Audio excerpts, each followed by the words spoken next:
어떤 분야의 고참이란 그 분야의 많은 경험과 경력을 가지고 있고 깊은 지식과 탁월한 능력을 가진 전문가를 말합니다.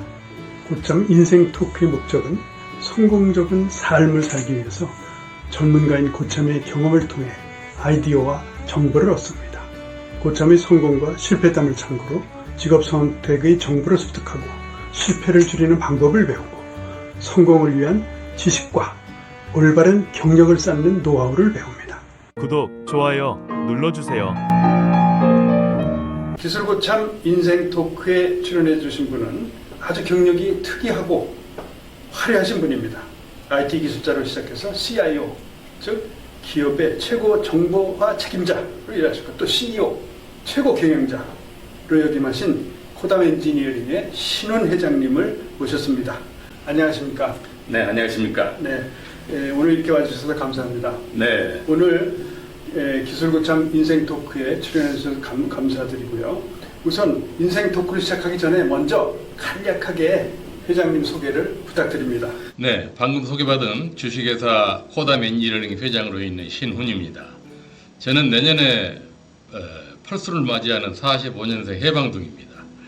1970년부터 지금까지 약 한 53년간을 직장 생활을 해오면서 한 30년간은 IT 분야 정보 책임자로 근무했고 나머지 20년간은 그 건설 분야 대표로 사회생활을 해왔습니다.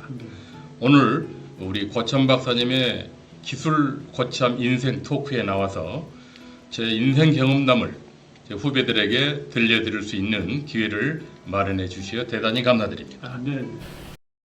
제가 한 30여 년 동안 이 IT 분야에 지내오는 동안에 정말 이 변화를 이끌어낸다는 것, 또 우리가 새로운 창조적인 역할을 한다는 것이 얼마나 어렵고 또 중요한 일, 그걸 이제 깨달았습니다만은 에러도 많았고 좌절도 느끼고 또 그것을 그래도 포기하지 않고 끝까지 이루어내는 이런 열정, 이것이 있었기 때문에 제가 오늘날 그런 것을 다 이루어내지 않았나. 그래서 지금은 여건이 옛날보다 많이 좋아졌습니다. 우리 후배 여러분들께서는 지금은 옛날 제가 한 30몇 년 전에, 한 40년 전에 했던 그 당시 시절하고는 또 다를 거예요. 뭐 낙대를 얘기하지 말라고 그럽니다만은 이제는 오히려 여러분들이 훨씬 더 쉽게 일을 해나갈 수 있습니다. 그러나 그만큼 IT 부분의 기술이 너무 급속도로 변하기 때문에 우리가 조금만 자만심 빠져 있을 때는 금방 뒤떨어져 버립니다.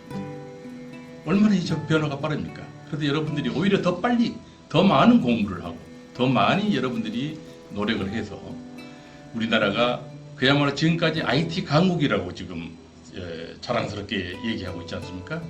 이 역사를 여러분들이 계속 이어나갈 수 있도록 정말 여러분들께서 노력해 주시기를 부탁을 드립니다. 그리고 여러분들 모두가 IT 엔지니어다라는 생각을 갖지 마시고 그러한 변화를 이루어내는 개혁 정신을 통해서 훌륭한 리더가 역할을 해주셔야 됩니다. 회사의 리더, 사회의 리더, 이게 진정한 IT 엔지니어들의 해야 할 일이라고 저는 생각을 하기 때문에 여러분들이 폭넓은 경험과 폭넓은 지식과 IT 기술뿐만 아닌 폭넓은 사회 전반적인 지식, 이것을 여러분들이 더 융합시켜서 우리 나라의 IT 발전에 큰 역할들을 해주시기를 진정으로 당부드리고 싶습니다. 구독, 좋아요 눌러주세요. 감사합니다. 회장님은 수학을 전공하셨고 또 그 당시에는 우리가 IT 기술자가 이렇게 흔하지 않을 때문에 네. 그 IT 기술자의 길로 들어서셨는데 어떻게 수학은 어떤 계기로 공부하셨고 IT 기술자로 일하시게 된 건 어떤 계기와 뭐 특별한 동기가 있으신지요? 네. 저는 원래 어렸을 때부터 특히 초등학교 시절부터 워낙 수학 과목을 좋아했었습니다. 수학 문제를 푸는 것이 그 마치 요즘 게임을 하는 것처럼 재미가 있었고 또 어려운 문제일수록 끈질기게 힘들게 풀었을 때의 그 성취감, 네. 그 쾌감, 때문에 아마 수학을 제가 좋아했던 것 같습니다. 아, 네. 그래서 그 수학 시험에서는 거의 만점을 제가 놓쳐본 적이 없어요. 그래 시험 보는 후에는 선생님이 제 답안지를 가지고 채점을 했을 정도입니다. 한 번은 고교 2학년 때 그 엄격하게로 유명하신 우리 수학 선생님 한 분이 2차 방정식 근해 공식을 증명하라 하는 문제를 내면서 네. 앞에서부터 한 명씩 지적에 나와서 풀라고 그랬어요. 근데 못 풀면 벌을 씌우고. 근데 제가 한 중간쯤 앉아 있었을 텐데 제가 나가서 한 30분간에 걸쳐서 칠판에 전부 그 증명을 완전히 해냈어요. 네, 네. 근데 그걸 우리 선생님이 보시고 사실 이 문제를 내면 아무도 못 풀 줄 알고 그렇게 해서 좀 군기를 잡으려고 그러는데 내가 그걸 풀어버리니까 선생님이 웃으시면서 사실 나도 잘 이거 모르는 문제다. 그래서 앞으로 너는 수학 시험 볼 필요가 없다. 무조건 수를 줄 테니까 아, 네. 그런 일화가 있었습니다. 아, 네. 그래서 고 3학년 때는 제가 전국 학력 그 경시대회 네. 수학 부분 또 1위까지 했었어요. 아, 그러셨구나. 네. 그런데 이제 대학에 들어와서는 자연스럽게 제가 수학을 전공하게 됐습니다. 네, 네.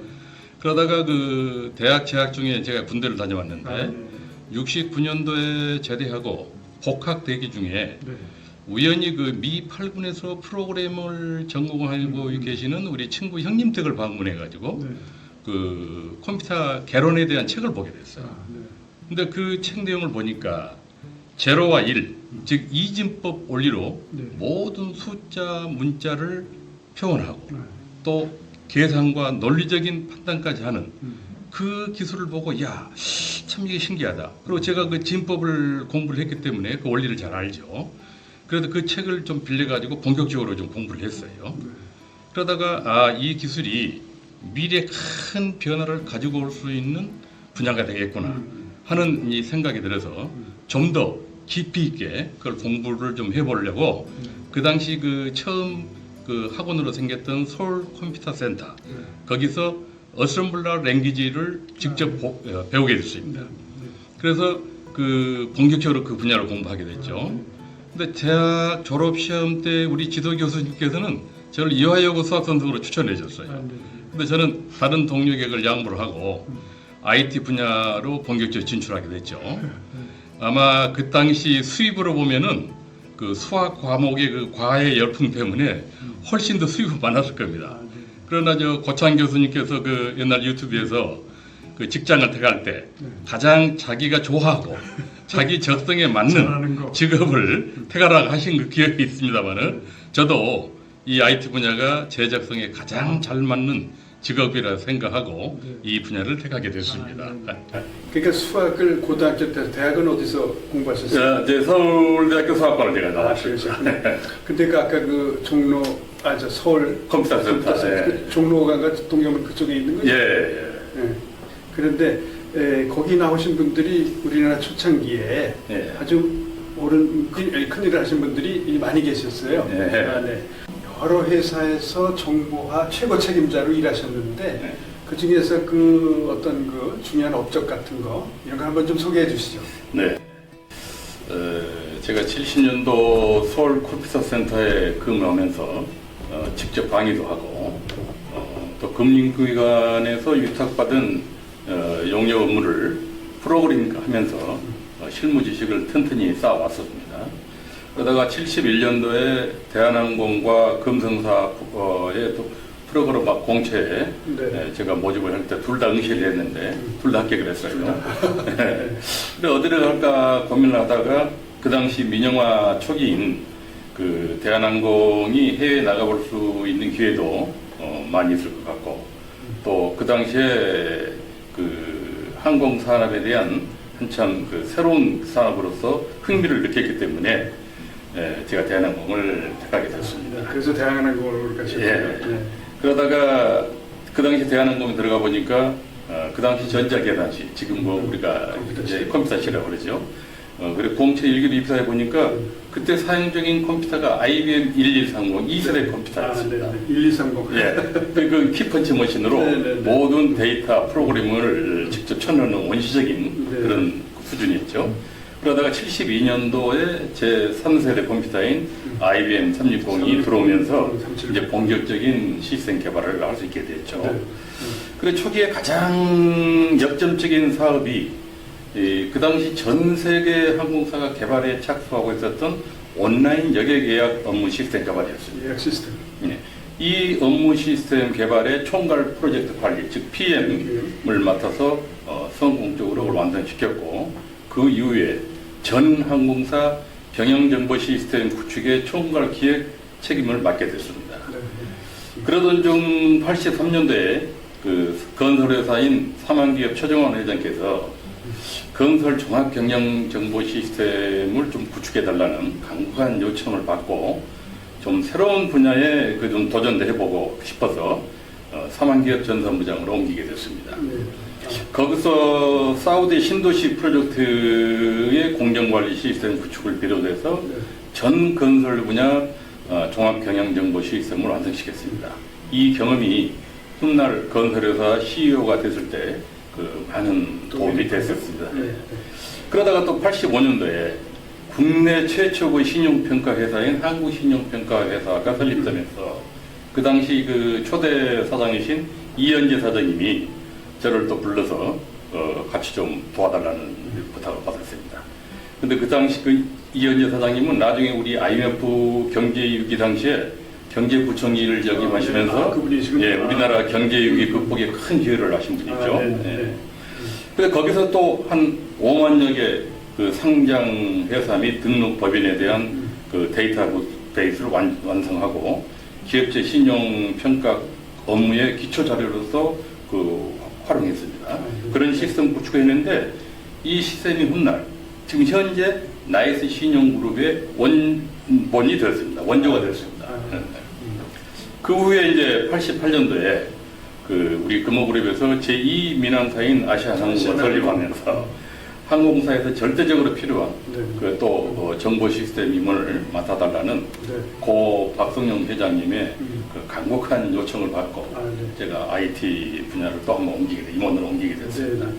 아마 그 당시 대기업 임원으로 그 IT 부분에서 그 임원이 된 거, 소위 CIO. 예. 그게 아마 최초였을 거예요. 그 나중에 그 CIO 매거진이라는 잡지가 창간되면서 그 창간지 표지 모델로 저를 발탁하게 된 계기도 뭐 그래서 된 것 같습니다. 그러니까 전에 그 대한항공에도 계셨으니까 예. 같은 항공업계니까 그렇습니다. 뭐 많은 도움이 됐으리라고 생각이 됩니다. 예. 그래서 그 아시아나 항공에 와서는 정말 그 당시에 새로운 IT 기술, 뭐 데이터베이스 기술이라든가 데이터 통신 기술이라든가 또 프로그래밍 기술이라든가 이런 새로운 시스템을 이용해 가지고 이미 70년대에 내가 대한항공에서 구축했던 그런 시스템을 완전히 뛰어넘는 제2세대 항공 종합 경영 정보 시스템을 성공적으로 구축했습니다. 그 성공을 그 지켜보신 그 박성영 회장께서 차라리 금호그룹 전체 10여 개 회사에 대한 IT 총괄 책임자로 저를 임명을 하시고 나중에 그게 회사가 나중에 아시아나 IDT 회사로 독립하게 된 이제 계기가 됐습니다만은 그래 총괄 CIO를 맡으면서 그룹 각사의 경영 혁신에 크게 기여했죠. 특히 뭐 중국 연변에 있는 연변과학기술대학하고 합작으로 금호 연변종합센터를 설립해서 거기서 매년 IT 학과 졸업생을 뽑아가지고 훈련시켜서 제가 중국에 진출되어 있는 우리 그룹 계열사 IT원으로 내보냈습니다. 이러한 그것을 이뤄내면서 IT 기술에 대한 관심과 흥미를 가졌던 그룹 총수 그 회장님의 절대적인 뒷받침이 있었기 때문에 가능했다고 봅니다. 그 당시 그 조선일보에서 그런 IT 기술의 성공적인 적용 사례로 전면 톱 기사로 저와 그 그룹 회장님을 소개한 그 기사도 있습니다. 여러 가지 업적이 많으신데 그 중에서도 가장 그 자랑이랄까 아주 성공했다고 하시는 하나를 꼽으신다면 어떤 게 있는지 한번 설명해 주시고 그 이유를 좀 설명해 주십시오. 알겠습니다. 가장 기억에 남는 업적이라 그러면 역시 그 대한항공 시절에 온라인 여객 예약 시스템 개발한 것 같습니다. 그 당시 소시 70년 초에는 온라인이라는 용어 자체가 생소했고 또 경험해 본 사람도 별로 없었습니다. 저 자신 그 올챙이 시절인데 그때 OS 지원 책임을 맡으면서 전체 프로젝트 관리를 맡고 보니까 제 어깨가 굉장히 무거웠어요.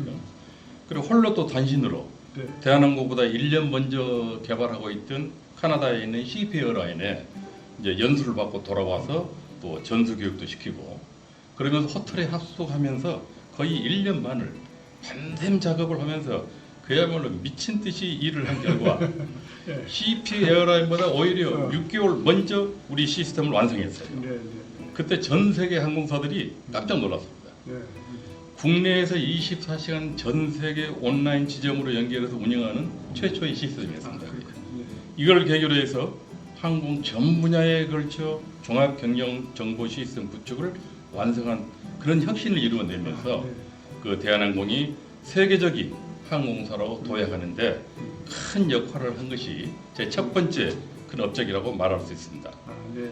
두 번째로는 그 제2민항시대에 이은 아시아나 항공사 창립 멤버로 창립하면서 그 당시 완전히 다르게 새로 발전된 IT 기술을 접목시켜서 불과 7개월 만에 네. 차세대 온라인 시스템 개발을 구축을 하고 첫 항공기 취향을 뒷받침했습니다. 그러셨군요. 네.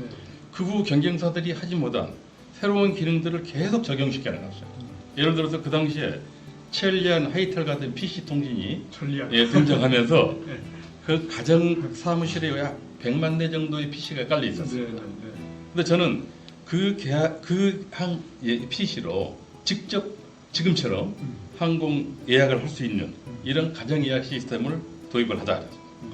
그때까지만 해도 항공 예약은 고객들이 직접 전화를 걸어가지고 그렇죠, 그렇죠. 항공사나 여행사에 와서 예약을 가능했고 그렇죠. 이제 그러니까 고객들이 직접 항공사에 오지 않고 네. 시스템을 통해서 직접 예약을 할 수 있는 네. 이것을 제안을 했는데 현업 부서에서 오히려 반대를 해요. 예. 왜냐 그때 간단히 전화만 하면 그냥 예약을 하는 걸 뭘 그렇게 복잡하게 네. 그런 걸 하느냐. 근데 저는 이제 그걸 미래에 이런 고객들이 이 PC를 이용해서 직접 쓰는 사람들이 우리의 중요한 고객이 된다. 그렇죠. 이렇게 이제 설득시켜서 강행을 시켰어요. 네, 네.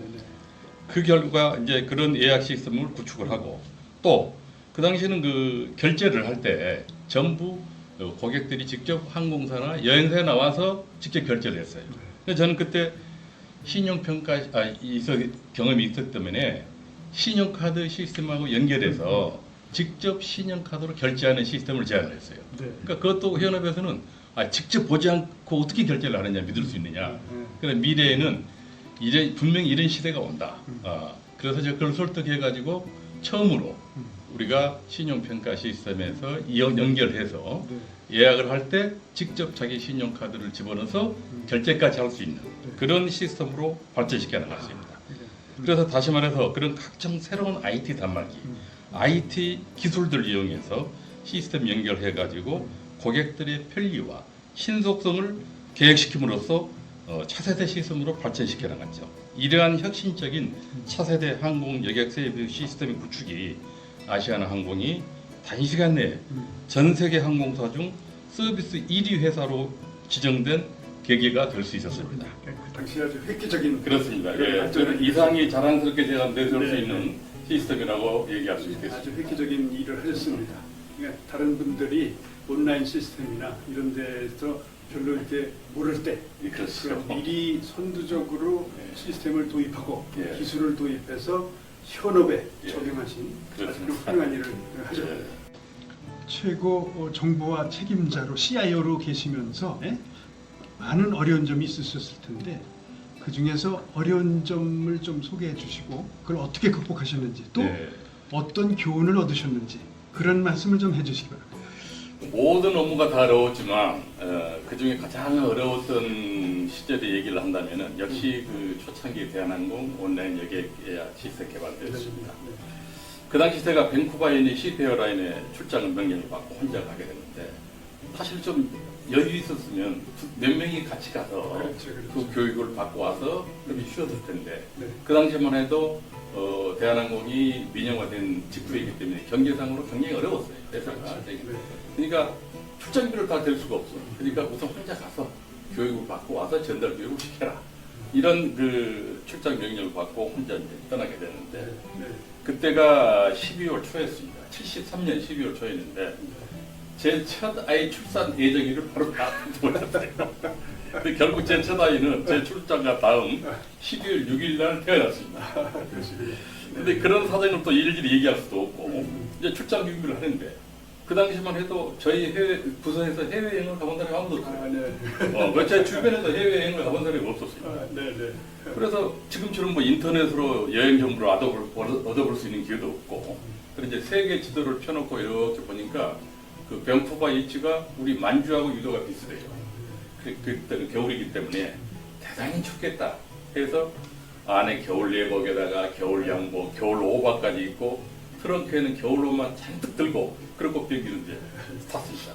그때는 미국까지 직항하는 게 없어가지고 일단 하와이에 내려서 모든 입국 수속을 받고 그 다음에 또 이제 LA로 가서 거기서 하루 자고 또 밴쿠버로 가야 하는 계획입니다. 근데 하와이 딱 내리니까 영상 30도 가까운 무더위 위에 땀 뻘뻘 흘리면서 안에 내복 입고 겨울옷 입고 여기 모든 사람들이 이게 무슨 어디 아프리카 처음 사람이 왔나 하고 우습게 쳐다보고 있는 그런 우여곡절을 거치면서 이 캐나다 이 밴쿠버 CP에 이제 도착을 했습니다. 근데 거기서는 그 IBM 직원 한 명이 이제 같이 와서 거기 합류하게 됐어요. 근데 이제 처음에 CPA 직원들이 그때 개발이 여행이었어요. 그 사람들도. 그러니까 우리가 어디 코리아가 우선 어디 있는지는 몰라요. 그래서 추운 사람 언제 알고 저 구석에다가 책상 하나 놓고 자기들 업무 개발하는데 정신이 없는데 근데 그러던 중에 시스템 버그가 발생해가지고 시스템 올스톱이 됐어요. 근데 그 사람들이 바로 쓰던 랭귀지가 내가 가장 잘하는 어스럼블 랭귀지에다가 또 IBM 360 시스템 내가 SC 서울 컴퓨터 센터에서 썼던 시스템이고 그래서 내가 쭉 보면서 바로 여러 문제를 지적을 딱 해서 풀어줬어요. 요걸 이렇게 고쳐서 돌려봐라. 근데 잘 돌아가거든. 근데 이 사람들이 박수를 치면서 그 다음부터는 저희들이 실력을 인정해가지고 같이 이제 그 공동 개발에 참여했죠.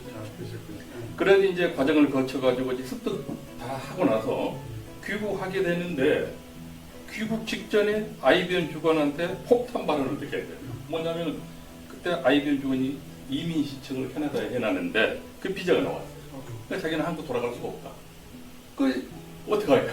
그 나 혼자 할 수 없이 귀국해가지고 저 혼자 전다 교육을 시키면서 또 한 2년 동안 그렇게 호텔 합숙적을 하면서 그걸 마무리를 또 조금씩 짓게 됐습니다. 근데 그 과정에 또 하나 어려운 점이 이 통신부서가 그때는 있었어요. 그때 우리나라 70년도에는 모든 지점간 전 세계 공항을 텔레타이프 소식, 무선 그런 통신 방법으로 주고받는 통신을 하는 방법입니다.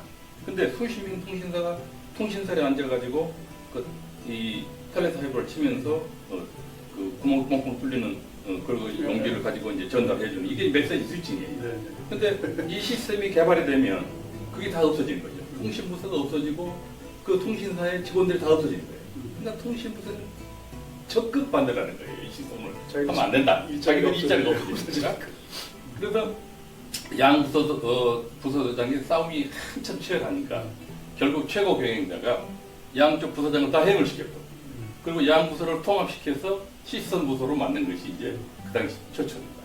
그러다 보니까 메시지 스위칭이 결국 이제 시스템 같이 그 시스템 개발되면서 하게 되면서 그때 저는 통신사 직원들한테 그랬죠. 당신네들은 미래 새로운 데이터 통신이라는 게 생긴다. 이쪽 교육을 받아서 더 차원 높은 일을 할 수가 있으니까 너무 그걸 반대하지 말아라. 그렇게 설득을 했습니다. 그렇게 해서 그 결과적으로 그 시스템을 완성하게 됐고, 근데 또 그 과정에 웃지 못할 해프닝이 그 당시에 컴퓨터 기계실의 CPU를 비롯한 각종 그 디바이스들이 열이 엄청나게 그때는 그렇죠.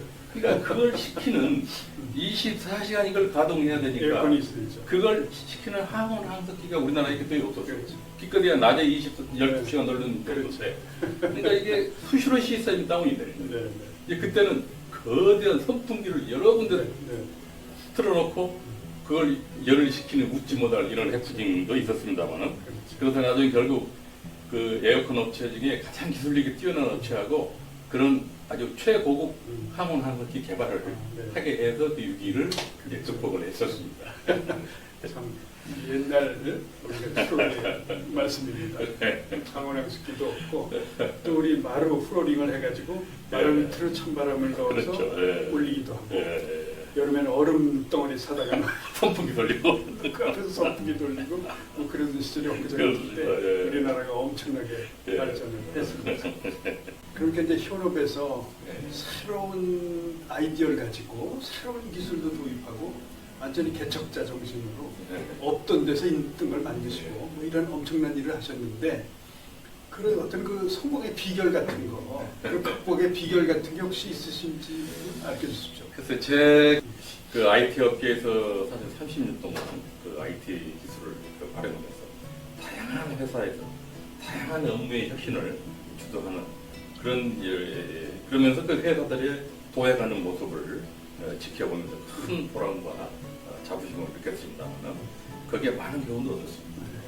처음에 대한항공 시절에 우선 각 부서의 정보화를 추진하는데 초기 IT 기술적 어려움도 있었지만은 그것보다도 의외의 어려움은 현업 부서에서의 극렬한 반대 때문에 이를 설득하고 극복하는 게 더 큰 어려움이었어요. 왜 자기는 업무를 도와주는 건데 오히려 그것도 반대를 하는.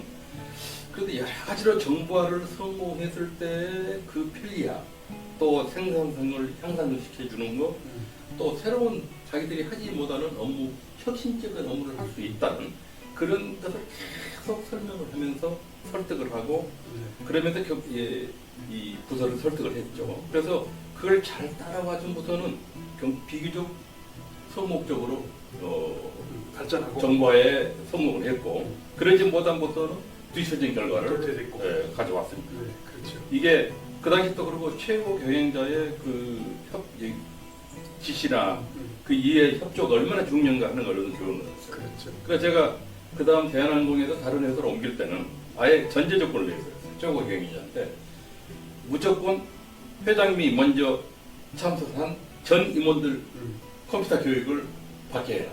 내가 직접 교육을 해. 그래서 그 조건을 얻어내서 옮기는 회사에서는 전부 그걸 실행을 했어요. 그래서 우선 경영자를 비롯한 이런 사람들이 먼저 이해를 해, 컴퓨터를 해야 되니까. 그래서 이제 그런 그 부서의 협조를 쉽게 얻어낼 수 있었는 그런 이제 경험이 있었고, 또 실제로 기술 방향과 환경에 적응 못하는 그런 부서들은 도태되고, 그리고 기업도 마찬가지예요. 우리가 그 예를 들면은 그 세계 1위 그 당시 그 카메라 회사인 코닥이 새로운 디지털 기술을 개발해 놓고도 그걸 빨리 적응하지 못해가지고 성공에 덫에 빠져서 결국 사진의 소비 패턴 변화에 대응하지 못하고 몰려간 거라든가. 그렇죠. 네. 또 대형 컴퓨터 시대를 주도했던 IBM이 그 개인용 컴퓨터 시대에 대비하지 못해가지고 마이크로소프트에게 왕좌를 그 내준 사례라든가, 또는 그 새로운 혁신에 대응하지 못한 그런 실패를 많이 볼 수가 있죠. 근데 마이크로소프트가 결국 그런 성공의 함정에서 벗어나지 못하고 나중에는 구글이나 애플에게 모바일 기술을 뺏겼지 않습니까? 그렇죠. 그런 기업들 특성을 보면은 과거 성공에 집착해가지고 시장의 변화를 파악하지 못하고 또 변화를 인지하더라도 이를 부인하고 또 과거의 전략에만 매달릴 거예요. 이게 이제 되게 실패하는 기업들의 사례라고 볼 수 있습니다.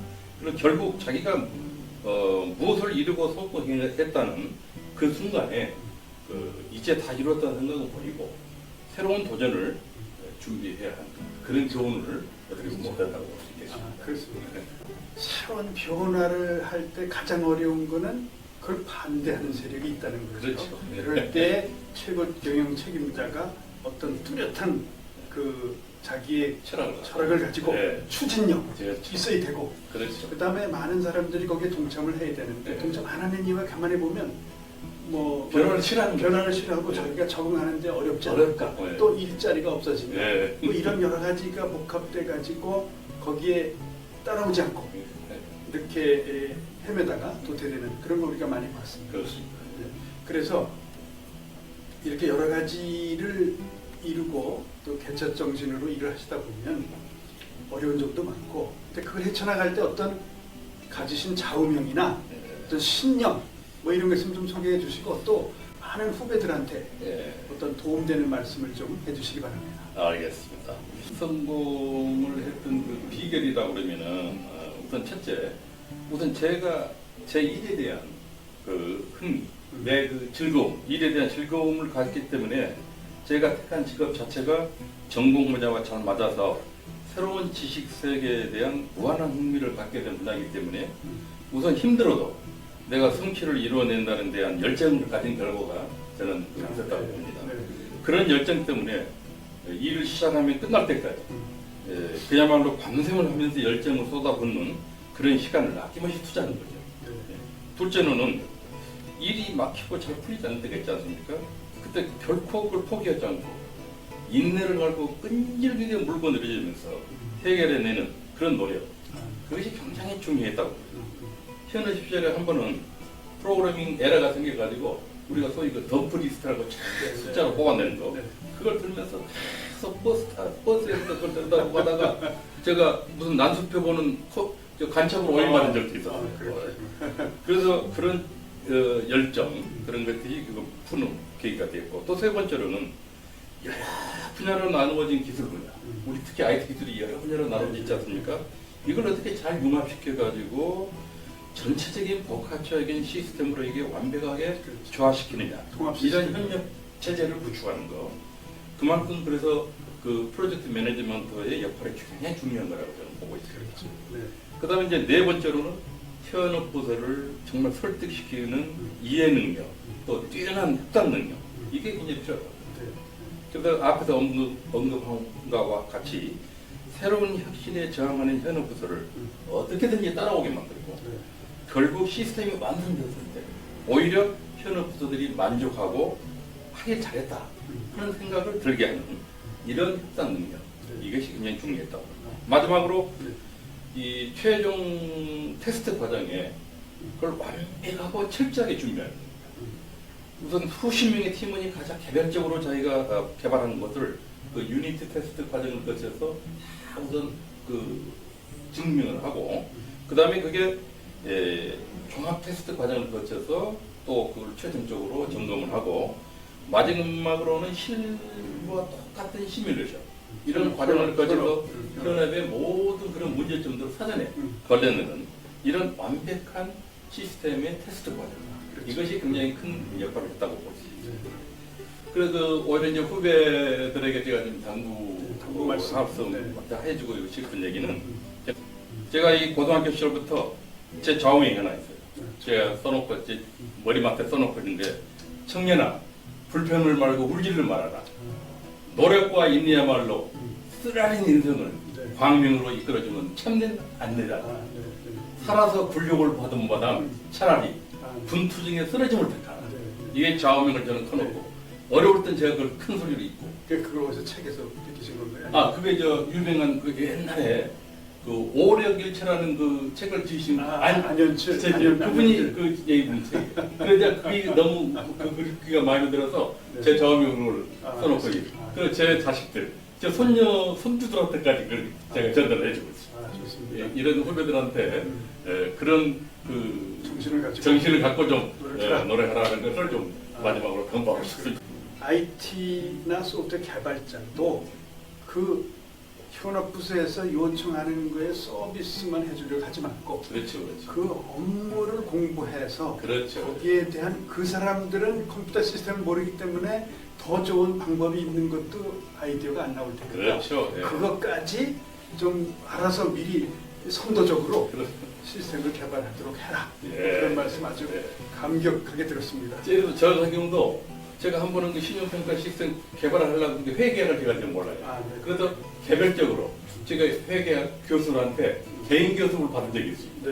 그래서 좀 더 현업을 알기 위해서 그런 것도 저도 경험도 많이 있어요. 그거 아주 좋은 말씀이십니다. 오늘 고담 엔지니어링 신윤 회장님께서 오셔서 좋은 말씀을 많이 해주셨습니다. 이것으로 오늘 인생 토크를 마치겠습니다. 안녕히 계십시오.